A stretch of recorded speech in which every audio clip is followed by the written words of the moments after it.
the closed doors about the very real rising tensions that face our country. First up, Iran.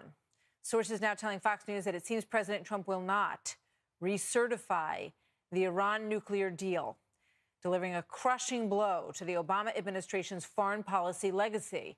Iran is already warning of potential consequences if the president does that. It comes amid troubling new signs involving North Korea. The U.S. Defense Secretary Mattis urging military leaders to be ready with options if diplomacy fails.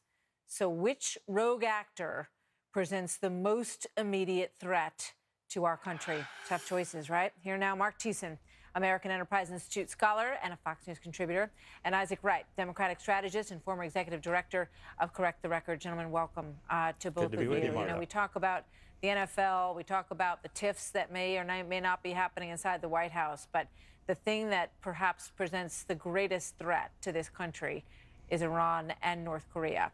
Mark, let me start with you. Not recertifying, what are the implications of that?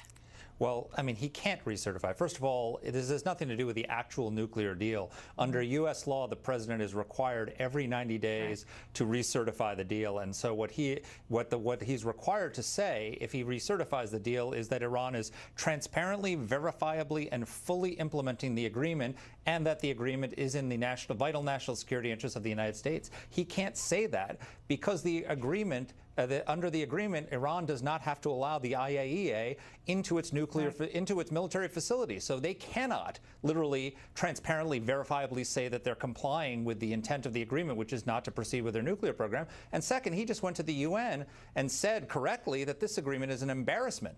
So how could he then now go to Congress and certify that this is in the vital national security interests of the United States? So he cannot truthfully recertify. So he's essentially, Isaac, kicking this back to Congress. Condoleezza Rice spoke with Dana Perino earlier today. She said, I would never have agreed to this deal in the first place, but she felt that it should be recertified. What do you think?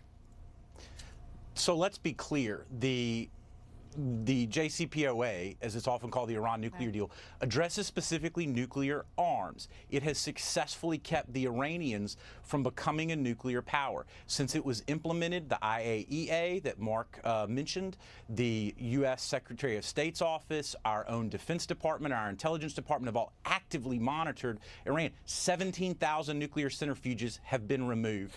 95% of the enriched uranium has been removed. The one heavy water plutonium reactor has been disabled. Right now, this agreement is working. Right, it is so you what has believe kept that it's Iran working from and that it should be recertified. Power. And Mark Thiessen is if they are compliant, it should be recertified. Right now, Telford, Mattis, and the State Department have all said they believe they're in compliance. Well, that's true, Mark. Tillerson and Mattis support continuing this deal. So you've got a divide happening between the people who had lunch together today. And, you know, how do you think that's playing out? Well, first of all, they're compliant with the deal in the sense that the deal is so bad that it doesn't require them to allow the IAEA to visit any facility that it wants to check whether they're complying with the intent of the agreement, which is to dismantle the nuclear program. They're also pursuing ballistic missiles, whose only purpose is to deliver a nuclear warhead to the United States. So this is a kind, and they're allowed to continue enriching uranium, and there's all sorts of bad things that they're allowed to continue doing because it's a terrible deal. But the problem with the deal is that it was front-loaded, so the Obama administration has already sent them plane loads of unmarked bills with billions of dollars that they are now using to destabilize the entire Middle East, to fund the Taliban, to fund terrorist groups, and left with us now are the restrictions on them. So, you know, it's a terrible deal, but yeah, you might have to stay in it, but that doesn't mean the president has to say it's in the national security interests of the United States. Mark brings up a lot of important points there. I say important because those are myths that we need to dispel lest people mistake them for the truth. Let's be clear here. This deal, if you torpedo it, it will cut off our nose to spite our face. It is the most stringent deal in arms control history internationally. It's not based on trust. It's based on verification. They literally monitor from the import-export to the supply chain and mining up. Yes, it is. It's in the deal. Well, clearly Isaac feels safer having this deal and wants it certified. But I think it's very interesting. Doing these things. Hold on, guys. I do think it's very interesting that Tillerson and Mattis believe that this should be recertified. It's going to go back to Congress, and then they're going to be the ones who have to deal with sort of certifying it themselves and saying whether or not they're going to recommend that the president sign this thing. I got to leave it there, guys. Thank you very much. Thank Quick you. break, and we will be right back. Endless Shrimp is here with flavors you'll love.